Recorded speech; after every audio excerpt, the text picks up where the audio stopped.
Hi, I'm David Garibaldi, and in this video segment I think what I'd like to do is explain to you, along with playing along with some live and pre-recorded tracks, sort of what my basic playing concept is. And I think I should note here that the sort of the theme that I'm going to use throughout all of the examples that I'm going to play, sort of an underlying technique, has to do with the sound levels.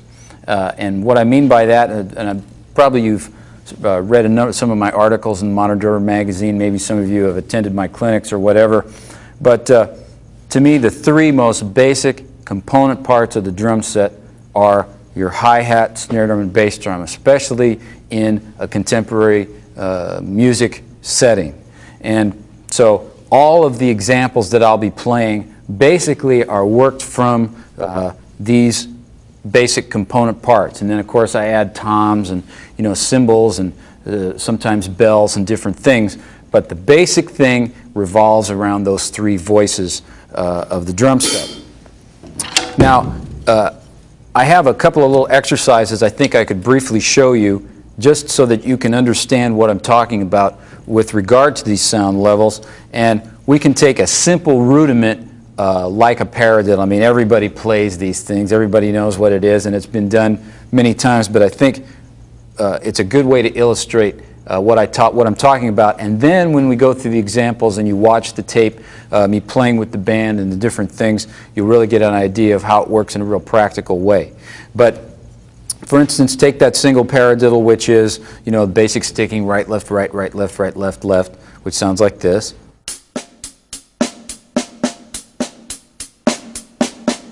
And we're going to apply to that accents and unaccented notes. So if I'm just right now, I'm going to accent all the quarter notes. We're playing 16th notes, and it'll sound like this: 2, 3, 4.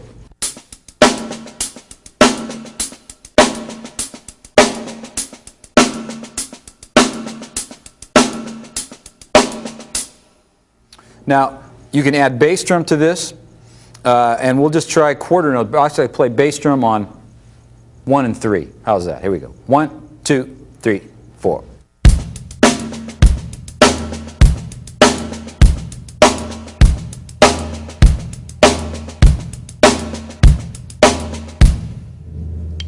Now, the effect that I'm trying to get by having all of these unaccented notes in the pattern is to create another tonality in the hi-hat snare drum combination, create another tonality in here that sounds like another pitch of a hi-hat. And this is not a technique I've invented. I mean, every drummer who plays modern music uses this technique. So this is something that's really widely used. I use an accented note, which I play from 8 to 10 to 12 inches. That's just like a ballpark, sort of a height, so that you get the nice height on your accented notes. And then the unaccented note, which is I think the critical part of this, is no more than ½ an inch from the playing surface. So your snare unaccented notes are going to sound like this.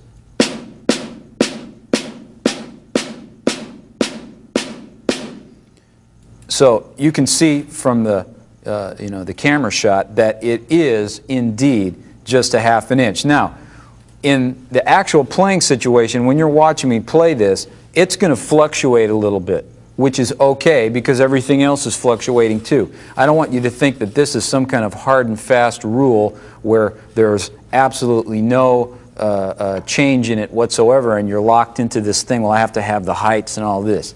I'm just giving you basic sort of principles, and also you can get all this information out of my book too, and there's other sources where you can get this type of information, but some basic guidelines to help you so that you can get a really, really good sound when you play. In a real playing situation, everything changes all the time because whatever the needs are as you're reacting to the music, whatever the needs are of that situation, that's what's going to affect the way that you hit the snare.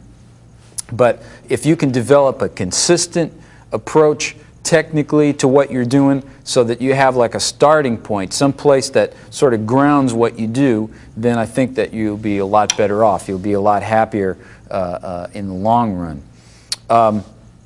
I'm not going to do a whole bunch of paradiddle permutations and all that. I just want you to see what those two heights look like, and then when we get into the actual playing, you know, then that's the real practical application of this technique. But really it's just accented notes, unaccented notes, blending the sound of the snare drum on the unaccented notes so that it sounds like another hi-hat tonality. To do that, you have to release the pressure in your hands and play with, learn how to release the tension. There's always tension when you make a stroke, and then there's always the release of the tension to play softer notes and other, you know, dynamic sort of contrast.